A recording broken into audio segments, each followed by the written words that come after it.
வணக்கம் பசங்களா. இந்த வீடியோவில் ஒன் பீஸ் மாங்கா சாப்டர் 1170ஓட ரிவ்யூ தாங்க பார்க்க போகிறோம். ஸோ வாங்க ரிவ்யூ பண்ணலாம்.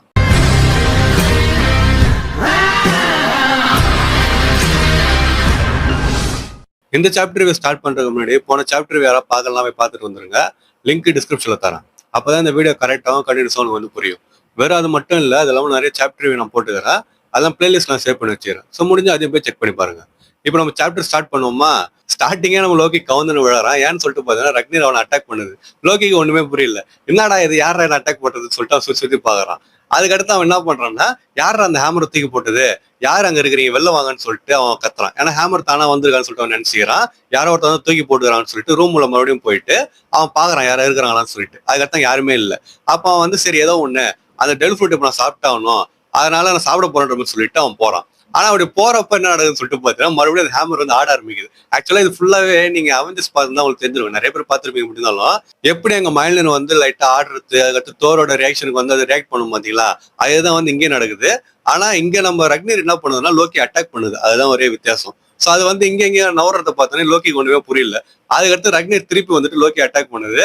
இவன் வந்து பாத்தீங்கன்னா என்னடா இது நடக்குதுன்னு சொல்லிட்டு அப்படியே பார்த்துனே இருக்கிறான். இது பத்தாதுக்கு ரக்னீர் அடிக்கிற ஒரு அடியும் வந்து பாத்தீங்கன்னா இடி மாதிரி விழுது. சுத்தி இருக்கிற கேஸ்ட்லயே வந்து நொறுங்குது. லோக்கிக்கு வந்து உண்மையிலே அதுதான் பண்ணுதா, அது உண்மையிலே இவ்வளவு வெயிட்டா இருக்குதா, இல்ல இது பழைய கேஸ்ட்ன்றதுனால எல்லாம் இடிஞ்சு விழுதான்னு சொல்லிட்டு ஒன்னும் புரியாம எங்கேயும் ஓட்டின்னு இருக்கிறான். இப்ப சீன் நம்ம ஹேரல்டு கிட்ட போகுது. ஹேரல்டு லோக்கி நோக்கி நடந்து வந்துனே இருக்கிறான். அப்ப ஹேரல்டு வந்து லோக்கி கிட்ட என்ன சொல்றான்னா, நீ எவ்வளவுதான் முயற்சி பண்ணலாம், அதுக்கு எந்த பலனும் இல்லை லோக்கி. ஏன்னா இந்த எல்பஃப் ஆண்டாங்க பாத்தீங்களா காலங்காலமா, அந்த எல்லா ரூலர்ஸுமே இந்த டெல் ஃபுட்டை பாதுகாத்துன்னு வந்தாங்க. அவங்க அதை சாப்பிடணும்னு சொல்லிட்டு நினைச்சிட்டு அதை முயற்சி பண்ணாலுமே ரக்னீர் அவங்களை வந்து சாப்பிட விடல. ரக்னீர் யாருமே ஒர்த்தின்னு சொல்லிட்டு டிட்டர்மைனே பண்ணல. அதெல்லாம் அவங்க சாப்பிடவே இல்லை. வெறும் அதை பாதுகாத்து மட்டும் வந்தாங்க. அப்படி இருக்கிறப்போ உன்னால அதை பண்ண முடியாது. ஆனா இப்ப இருக்கிற என்னோட கரண்ட் ஸ்ட்ரென்த்ல என்னால பண்ண முடியுன்ற மாதிரி சொல்லிட்டு நம்ம ஹேரல்ட் நினைச்சிக்கின்னு அப்படியே வந்து பாத்தீங்கன்னா அவன் நடந்து போயிருந்தான் லோக்கி கிட்ட. அந்த டைம்ல ஒரு சீன், அது என்னன்னு சொல்லிட்டு பாத்தீங்கன்னா நம்ம கபான்னு அதுக்கடுத்து ஷாங்ஸ் அண்ணன் ரெண்டு பேரும் போயிட்டு நம்ம ஹேரல்ட வெட்டுறாங்க. ஸோ இது நார்மலான சீன் தான். ஏற்கனவே இந்த சீன் முன்னாடி பாத்துருவீங்க போன சாப்டர்ல. பட் இது வந்து பாத்தீங்கன்னா ஒரு தேரி நான் பார்த்தேன், அதை கிட்ட ஷேர் பண்ணிடணும்னு சொல்லிட்டு நினைக்கிறேன். அது எதை பத்தினதுன்னா நம்ம ஷாங்ஸ் அண்ணனை பத்தினது தான். ஷாங்ஸ் அண்ணன் லெஃப்ட் ஹேண்ட் வந்து இழந்தார். அது எல்லாருக்குமே தெரியும். ஸ்டார்டிங்ல லூஃபியை காப்பதுக்காக ஒரு லெஃப்ட் ஹேண்ட் இழந்தார். ஆனா அவர் இழந்த ஹேண்ட் இருக்குது பாத்தீங்களா, அதுதான் அவரோட டாமினன்ட் ஹேண்டுன்னு சொல்லிட்டு நான் சொன்னா நீங்க நம்புவீங்களா? புரியுற மாதிரி சொல்லணும் அப்படின்னா, நம்ம ஷாங்ஸ் அண்ணன் வந்து ரைட் ஹேண்ட் மேன் கிடையாது. அவர் வந்து பாத்தீங்கன்னா லெஃப்ட் ஹேண்ட் பர்சன். அவர் லெஃப்ட் ஹேண்ட் தான் அவர் வந்து மெயினா யூஸ் பண்றது. அந்த கையை தான் வந்து பாத்தீங்கன்னா அவர் வந்து இழந்திருப்பாரு. ஏன் இப்படி சொல்றான்னு சொல்லிட்டு பாத்தீங்கன்னா ஒரு தேரி தான். அப்புறம் நானும் இப்பதான் நோட் பண்ணேன்.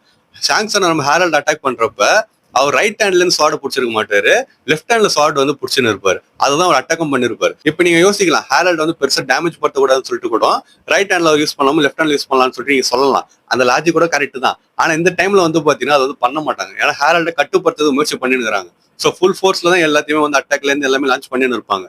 அந்த டைம்ல நம்ம ஷாங்ஸன் லெஃப்ட் ஹேண்ட்ல வந்து யூஸ் பண்றாரு ஸ்வாட. ஸோ அப்போ யோசிச்சு பாருங்களா. அண்ட் அதே மாதிரி இந்த தேரியை ப்ரூவ் பண்றதுக்கு இன்னொரு ஒரு முக்கியமான ஒரு பாயிண்ட் நம்ம எடுத்துக்குமே. அது என்னதுன்னா நம்ம மீஹாக் தான். மீஹாக் போயிட்டு ஷாங்ஸை சந்திக்கிறப்ப your half the man you used to பின்னு சொல்லிட்டு டைலாக் சொல்லுவான். அப்ப அதுல நம்ம என்ன எடுத்துக்கணும் அப்படின்னா, ஒரு கையை வந்து இழந்துட்டான் ஷாங்ஸ், அதனால இப்போ ஒரு கை மட்டும் தான் இருக்குது, உன் கூட சண்டை போறதுல பிரோஜனம் இல்லைன்ற சொல்லிட்டு மீஹாக் சொன்னா நம்ம வந்து எடுத்துக்கலாம். ஆனா அது வந்து உண்மையான மீனிங் கிடையாது. ஏன்னு சொல்லிட்டு பாத்தீங்கன்னா நம்ம ஷாங்ஸ் அண்ணா ரைட் ஹேண்ட் கிடையாது, அவர் வந்து லெஃப்ட் ஹேண்ட். லெஃப்ட் ஹேண்ட் வச்சு தான் ஒரு ஸ்வாட் வந்து யூஸ் பண்ணிட்டு இருப்பாரு. அண்ட் சின்ன வயசுல ஷாங்ஸ் மீஹாக் ரெண்டு பேருமே சண்டை போடுறப்ப நம்ம ஷாங்ஸ் அண்ணா வந்து லெஃப்ட் ஹேண்ட் தான் சண்டை போட்டு இருந்திருக்காரு. அதனால தான் அவர் லெஃப்ட் ஹேண்ட் இழந்ததுனால என்னதான் உன்னால ரைட் ஹேண்ட்ல ஸ்வாட் யூஸ் பண்ண முடிஞ்சாலுமே உன்னோட டாமினன்ட் ஹேண்ட் வந்து போயிடுச்சு, அதனால உன்னால என் கூட கம்பீட் பண்ண முடியாதுன்றதுனாலதான் மீஹாக் மேபி அவன் ஷாங்ஸ் கிட்ட your half the man you used to பின்னு சொல்லிட்டு சொல்லிருக்கலாம். இது வந்து பாத்தீங்கன்னா ஒரு தேரி தான். இதை நான் ஒரு இடத்துல பார்த்தேன். அதுக்கடுத்து இந்த சாப்டர்ல நம்ம ஷாங்ஸ் அண்ணன் ஸ்வாட் அட்டாக் பார்த்தோன்னே எனக்கு அதுதான் தோணுச்சு. ஸோ அவங்ககிட்ட ஷேர் பண்ணிக்கலாம்னு சொல்லிட்டு தோணுச்சு. இது எந்த அளவுக்கு கரெக்டா இருக்கும்னு சொல்லிட்டு தெரியல. பட் அவர் வந்து பாத்தீங்கன்னா எப்பயுமே வந்து இந்த டைம்லாம் கை இருக்கிற டைம்லாம் வந்து பாத்தீங்கன்னா ஒரு லெஃப்ட் ஹேண்ட்ல தான் ஸ்வாட் வந்து எடுத்துன்னு இருக்கிறாரு. மேபி இது ரேண்டமா இருக்கலாம், இல்ல உண்மையிலே நம்ம ஷாங்ஸன் லெஃப்ட் ஹேண்டா இருந்து அந்த லெஃப்ட் ஹேண்டை வந்து லூஃபியாக இழந்துட்டு அவர் ரைட் ஹேண்ட் வந்து பாத்தீங்கன்னா ஸ்வாட் வந்து பழகி இருக்கலாம், இப்படி வேணா இருக்கலாம். ஆனா சப்போஸ் இது உண்மைன்னு சொல்லிட்டு வச்சிங்களா, ரைட் ஹேண்ட் அது வந்து அவரோட மெயின் ஹேண்டே கிடையாது, அதை வச்சு கம்மு சரி அடிச்சிருக்கிறாரு. அதுலதான் நம்ம கிட்டு வந்து செத்து போனான்னு நினைக்கிறப்ப லைட்டா சிரிப்பாவும் இருக்குது, வேடிக்கையாவும் இருக்குது. ரைட் ஹேண்ட்ல அடிக்கிறப்ப அவன் வந்து கந்தல் ஆயிட்டான் கதை. இதே ஒரு லெஃப்ட் ஹேண்ட் வச்சிருந்து லெஃப்ட் ஹேண்ட்ல பண்ணியிருந்தாருன்னா அந்த சம்பவம் டிவைன் டிபார்ச்சர் கம்முசாரி எப்படி இருந்ததுன்னு சொல்லிட்டு யோசிக்கிறப்ப அப்படியே புள்ள இருக்குதுன்னு சொல்லிட்டு சொல்லலாம். ஸோ இதுக்கடுத்து கபன் ஷாங்ஸன் கிட்ட என்ன சொல்றாரு அப்படின்னா, நம்ம பண்ண அட்டாக் அவனுக்கு டேமேஜ் இன்ஃபிளிக் பண்ணுது, அவனோட ஹீலிங் எபிலிட்டியும் கொஞ்சமா குறைஞ்சுன்னு இருக்குது. இதே மாதிரி நம்ம தொடர்ந்து அட்டாக் பண்ணோம் அப்படின்னா நம்மளால அவனை தோக்கடிக்க முடியும். இந்த மாதிரி ஆளுங்களுக்கு கான்கர் ஹாக்கி கோட்டிங் தான் வீக்னஸ்ன்னு சொல்லிட்டு நம்ம கபான் வந்து சொல்றான். அதை கேட்டவனே ஷாங்ஸனை வந்து கபான் சார் உங்களுக்கு எப்படி இந்த வீக்னஸ் எல்லாம் தெரியும் காட்ஸ் நைட் பத்தினதுன்னு சொல்லிட்டு அவன் கேக்குறான். அப்ப கபான் என்ன சொல்றாருன்னா, ஓ அதுவா, உன்னை திருப்பி கூப்பிட்டுன்னு போறதுக்காக எத்தனையோ பேர் வந்தானுங்க, அவங்க எல்லாரையும் நாங்க வந்து அடிச்சு துரத்துவோம், அப்ப அவங்க கூட சண்டை போட்டு எங்களுக்கு பழகிடுச்சுன்னு சொல்லிட்டு சொல்றாரு. சோ நம்ம ஷாங்சனை ராஜர் கூட இருக்கிறது கார்லிங்க்கு தெரிஞ்சிருக்குது. ஆனா அந்த நாஜாரி வந்து பாத்தீங்கன்னா நேரா வராம ஆளுகளை அனுப்பிடுறான். ஏன்னா இங்க வந்தா ராஜர் அவனை துரத்தி விட்டுருவான்னு சொல்லிட்டு அவனுக்கு தெரிஞ்சிருக்குது. ஏற்கனவே ராஜஸ் கிட்ட அசிங்கம் போட்டான், திருப்பி ராஜர்கிட்ட அசிங்கப்பட முடியாதுல்ல. அதனால வந்து பாத்தீங்கன்னா மத்த ஆளுங்களை அனுப்பியிருக்கிறான். அவனுக்கு வந்து ஷாங்ஸை கூட்டு போறது முயற்சி பண்ணிக்கிறாங்க. ஆனா ஒரு டைமும் நம்ம ராஜரா இருக்கட்டும், அதுக்கடுத்து கபான், அதுக்கடுத்து ரயிலின்னு சொல்லிட்டு எல்லாம் அடிச்சு துரத்திருக்கிறாங்க. சோ அந்த மாதிரி டைம்ல சண்டை போட்டு எனக்கு பழகிடுச்சுன்னு சொல்லிட்டு நம்ம கபான் வந்து சொல்றாரு. நம்ம கூட என்ன நினைச்சோம்னா ஷாங்ஸா தான் அங்க போனாருன்னு சொல்லிட்டு நினைச்சோம். ஆனா வந்து ஷாங்ஸை திருப்பி கூட்டின்னு போறது முயற்சி பண்ணிருக்காங்க. இது கேட்கறதே லைட்டா ஷாக்கா இருந்துச்சுன்னு சொல்லிட்டு சொல்லலாம். அப்ப நம்ம ஷாங்ஸன் வந்து ஓ ஆமா சம்மர்ஸ் ஏதோ இந்த மாதிரி தான் சொல்லலாம்னு சொல்லிட்டு அவர் சொல்றாரு. அதுக்கடுத்து கபான் வந்து ஆமா அந்த மாதிரிலாம் நாட்கள்ல வந்து நிறைய போச்சு. ஆனா இது யோசிச்சு பாரு, சர்ப்ரைஸா இருக்குது. ஹோலிலேண்ட்ல இருக்கிறவங்க எல்லாம் சாதாரணமா அந்த மாதிரி இருப்பானுங்க. ஆனா அங்கேருந்து இந்த மாதிரி ஒரு பவர் வருதுன்றது கேட்கறதே வியப்பா இருக்குதுன்னு சொல்லிட்டு நம்ம கபான் வந்து சொல்றான். அப்ப ஷாங்சன் வந்து ஆமா அங்க இருக்கிறவங்க தன்னை கடவுளுக்கு ஈக்குவலா நினைச்சுக்கிறாங்க, அவனா கடவுள்னு சொல்லிட்டு நினைச்சுக்கிறானுங்க. ஆனா அங்கேருந்து இப்படி வர்றது எனக்கும் ஷாக்கா தான் இருக்குது. ஆனா அவனுக்கு வாழ்க்கை அப்படி இருக்குது, என்னோட வாழ்க்கை ஒரு ஒரு நிமிஷம் ஒரு ஒரு செகண்ட் த்ரில்லிங்கா இருக்குது, சில்லா இருக்குதுன்ற மாதிரி சொல்லிட்டு ஷாங்சன் சொல்றாரு. அது கபான் வந்து அதான்டா ஃபேட்னு சொல்லிட்டு சொல்லுவாங்கன்ற மாதிரி சொல்லிட்டு அவர் சொல்றாரு. இதுக்கு அடுத்து நம்ம ஹேர்ல என்ன பண்றோம்னா கபானியும் அப்புறமா ஷாங்சன் அட்டாக் பண்றான். அப்ப ஷாங்சன் வந்து கபான் கிட்ட எனக்கு அவரை காப்பாற்றணும்னு சொல்லிட்டு அவன் சொல்றான். அப்ப கபான் வந்து நீ தானடா இப்ப சொன்ன காட்ஸ் நைட்டா மாறிட்டானோ எதுவும் பண்ண முடியாது, காப்பாற்ற முடியாதுன்னு சொல்லிட்டு சொன்னியடான்ற மாதிரி சொல்லிட்டு இப்போதைக்கு நம்மளால ஒன்றும் பண்ண முடியாது, லோக்கியால தான் எதாவது பண்ண முடியும், சோ லோக்கிக்காக நம்ம காத்திருப்போன்ற மாதிரி சொல்லிட்டு நம்ம கபான் வந்து சொல்றாரு. அதுக்கடுத்து அவங்க ரெண்டு பேரும் சேர்ந்து ஹேரோட தடுத்து நிறுத்தத்தை முயற்சி பண்ணின்னு இருக்கிறாங்க. சோ இதுக்கு அடுத்து சீன் நம்ம லோக்கி கிட்ட போகுது. லோக்கி இன்னும் பாத்தீங்கன்னா ரக்னீர் கூட இங்கே டான்ஸ் ஆடினே இருக்கிறான். அது வந்து அடிக்க வருது வந்து ஓடினே இருக்கிறான். அதுக்கடுத்து தள்ளிப்போன்னு சொல்லிட்டு சொல்றான். அது நவரவே மாட்டுது. அவன் ட்ரெஷர் வந்து பாத்தீங்கன்னா சாப்பிட விட மாட்டுது. அதுக்கு அடுத்து அவன் என்ன பண்றான்னா சரி இது வந்து தொல்லையா இருக்குதுன்ற மாதிரி சொல்லிட்டு அவன் ரக்னீர் அட்டாக் பண்ண போறான். அவன் கையில ஒரு ஹேமர் இருக்கும்ல, அதை எடுத்துக்கின்னு ரக்னீர் அவன் அட்டாக் பண்ண வர்றப்ப அவன் வந்து பாத்தீங்கன்னா வச்சு அடிக்கிறான். அப்படி அடிச்சதுல ரக்னீர் வந்து பாத்தீங்கன்னா போய் விழுந்துடுது. அதுக்கடுத்து இவன் கையில இருந்த ஹேமர் வந்து உடஞ்சிடுது. ஆனா ரக்னீர் விழுந்துச்சு பாத்தீங்களா, அது வந்து ஒரு ஃபார்ம் மாதிரி எடுக்குது. அது என்ன ஃபார்ம்னா அனில் ஃபார்ம் வந்து எடுக்குது. அது பாக்குறதுக்கு கியூட்டா இருந்துச்சுங்க அந்த அனில். சோ அந்த மாதிரி அனில் ஃபார்ம் எடுத்ததுக்கு அப்புறமா தலை வந்து வீங்கிச்சு. லோக்கி அடிச்சாங்களா அது தலை வந்து வீங்கிக்குது. லோக்கி என்னடா இதுன்னு சொல்லிட்டு அப்படியே பாக்குறான். இதுக்கு அடுத்து இன்னொரு சைட்ல நம்ம ஹேரால்டு, அதுக்கடுத்து ஷாங்ஸ் அப்புறம் கவான் வந்து மாத்தி மாத்தி சண்டை போட்டுனே இருக்கிறாங்க. அப்ப ஜர்ல் வந்து என்ன பண்றான்னா மத்த சோல்ஜர் சீக்கிரமா போயிட்டு அவனை தடுத்து நிறுத்துங்கன்னு சொல்லிட்டு சொல்றாரு. அவனும் போய் தடுக்க முயற்சி பண்றாங்க. ஆனா ஹேரல்ட் வந்து பாத்தீங்கன்னா எல்லாரையும் வந்து வெட்டி போடுறானே சொல்லிட்டு சொல்லலாம். அதுக்கடுத்து இப்ப இங்க வந்து என்ன நடக்குதுன்னா லோக்கி கிட்ட அந்த அணில் குட்டி வந்து பாத்தீங்கன்னா அழகா லோக்கிய ட்ரெஷர் பாக்ஸ் கிட்ட கூட்டின்னு வந்துடுது, டெல்ஃபுட் இடத்துக்கு கூட்டின்னு வந்துடுது. அவன் திறந்து டெல்ஃபுட்டை கையில எடுக்கிறான். ஆனா அது என்னன்னு சொல்லிட்டு கரெக்டா காட்டவே இல்லை. அவன் கை சைஸுக்கும் அப்புறம் டெல்ஃபுட் சைஸுக்கும் பாத்தீங்கன்னா சவுண்ட் இல்லாத மாதிரி இருக்குது.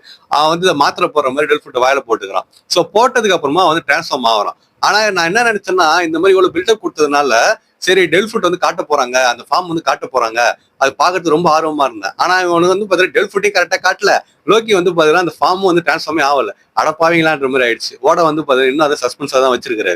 சோ லோக்கி என்ன பண்றாங்க, டெல்ஃபுட்டை சாப்பிட்டதுக்கு அப்புறமா அவன் வந்து டிரான்ஸ்ஃபார்ம் ஆகிறான். ஆனா எந்த டிரான்ஸ்ஃபார்மேஷன் சொல்லிட்டு நமக்கு கரெக்டா தெரியல. அண்ட் அவன் டிரான்ஸ்ஃபார்ம் ஆகிறப்ப அணில் குட்டி வந்து பாத்தீங்கன்னா குதிக்குது ஜாலியா எங்கேயும் எங்கேயும். அண்ட் அந்த ஃபார்ம் பாக்குறது லைட்டா காட்டினாங்க ஷேடோ மட்டும். அது ஒரு பெரிய சைஸ் அணிலா இருக்குமான்னு சொல்லிட்டு டவுட் வந்துச்சு. அந்த மாதிரி இருந்தா மொக்கையா இருக்கும். ஆனா அப்படி பண்ண மாட்டேன்னு நினைக்கிறேன் ஓட. ஏன்னா ரக்னீர் வந்து ஒரு குட்டி அணில்னு சொல்லிட்டு வச்சுப்போமே, இப்ப அந்த டெல்ஃபுட் ஒரு பெரிய அணிலா இருந்தா எப்படி இருக்கும்னு சொல்லிட்டு வச்சு பாருங்களா, அந்த மாதிரி இருக்காதுன்னு நினைக்கிறேன். பட் நம்ம வெயிட் பண்ணி பார்ப்போம். சோ இந்த மாதிரி சத்தத்தை அதுக்கு அடுத்து அங்க வந்து ஹாக்கிலாம் வந்து பார்த்தோன்னே நம்ம ஹேரல்டு வந்து சாப்பிட்டுட்டியா லோக்கின்ற மாதிரி சொல்லிட்டு கேட்கறான். அதுக்கு அடுத்து என்ன நடக்குதுன்னு சொல்லிட்டு கரெக்டா எனக்கு தெரியலங்க. அதாவது லோக்கி போயிட்டு அவர் வந்து டக்கு டக்குன்னு அடிக்கிறானா இல்லைன்னா மத்தவங்க வந்து அவர் அடிக்கிறதுல ஒரு காயம் உண்டாவதான்னு சொல்லிட்டு தெரியல. பட் அவருக்கு வந்து இங்க காயம் வருது. அதுக்கடுத்து அவர் ரீஜனேட்டும் பண்ணின்னு இருக்கிறாரு. சோ அதுக்கடுத்து வந்து பாத்தீங்கன்னா நம்ம லோக்கி அவர் முன்னாடி வந்து நிக்கிறான். ரக்னீர் எடுத்துன்னு வரான். வந்து ஒரு கான்கர் ஹாக்கி அவன் கோட் பண்ணிட்டு அதை அடிக்க போறான் அவரை. அப்ப அவர் வந்து என்ன சொல்றாருன்னா, நினைச்சேன் லோக்கி உனக்கும் கான்கரர் பிளட் போயிடுதுன்னு சொல்லிட்டு நான் நினைச்சேன். அண்ட் அது வந்து ப்ரூஃப் மாதிரி இப்ப நீ கரெக்டா யூஸ் பண்றாதுன்னு சொல்லிட்டு அவர் சொல்றாரு. அதுக்கடுத்து நம்ம லோக்கி வந்து ஓ நீ திருப்பி சுயநினைவு வந்துட்டியா, அப்ப இதை வந்து நிறுத்திடலாமான்ற மாதிரி சொல்லிட்டு அவன் கேட்கறான். அப்ப நம்ம ஹேரல்டு வந்து இல்ல லோக்கி உன்னை சுத்தி பாரு, நான் திருப்பி இன்னும் கொஞ்ச நேரத்துல கண்ட்ரோல் இழந்துருவேன். அண்ட் இது பத்தது சுத்தி பாரு, நான் எத்தனை பேர் கொண்டுட்டேன், திருப்பி என்னால திரும்பி வர முடியாதுன்னு சொல்லிட்டு ஹேரல்டு வந்து சொல்றாரு. அதுக்கடுத்து லோக்கி அது என்ன சொல்றான்னா, உன்னை கண்ட்ரோல் தானே பண்ணி வச்சிருந்தாங்க, நீ ஏன் அந்த மாதிரி நினைச்சுக்கிறேன்னு சொல்லிட்டு கேட்கறான். அப்ப ஹேரல்டு வந்து இல்ல அந்த மாதிரி கிடையாது, அவங்க வெறும் என்னோட தாட்ஸ் மட்டும் தான் இன்ஃபுளுன்ஸ் பண்ணாங்க. அண்ட் நான் வந்து எனக்கு கடவுள்னு சொல்லிட்டு நினைக்க ஆரம்பிச்சிட்டேன். அப்படி இருக்கிறப்ப இதுக்கு மேல என்னால் வாழ முடியாதுன்னு சொல்லிட்டு ஹேரல்டு சொல்றான். அதுக்கடுத்து உன்னால வந்து பண்ண முடியும், எது பண்ண முடியும்னா எல்பாஃப் நல்ல நிலைமை கொண்டு போக முடியும், உன் பிரதர் கூட சேர்ந்து நீ இதை பண்ணுன்ற மாதிரி சொல்லிட்டு ஹேரல்டு சொல்றான். அதுக்கடுத்து லோக்கி வந்து நீ தாண்டா இருக்கிறதுல மோசமானவன், ஏன்னா ஒரு பையனே தன்னோட அப்பாவை கொல்ல வைக்கிற, எந்த மாதிரி அப்பா இப்படி பண்ண சொல்லுவாருன்னு சொல்லிட்டு அவன் வந்து கேக்குறான். அப்ப ஹேரல்ட் வந்து நான் ஒரு விஷயம் சொல்ல மாட்டேன் லோக்கி, ஈடா விஷயமா நான் உனக்கு நன்றி சொல்லணும்னு சொல்லிட்டு நினைச்சேன்னு சொல்லிட்டு அவர் சொல்றாரு.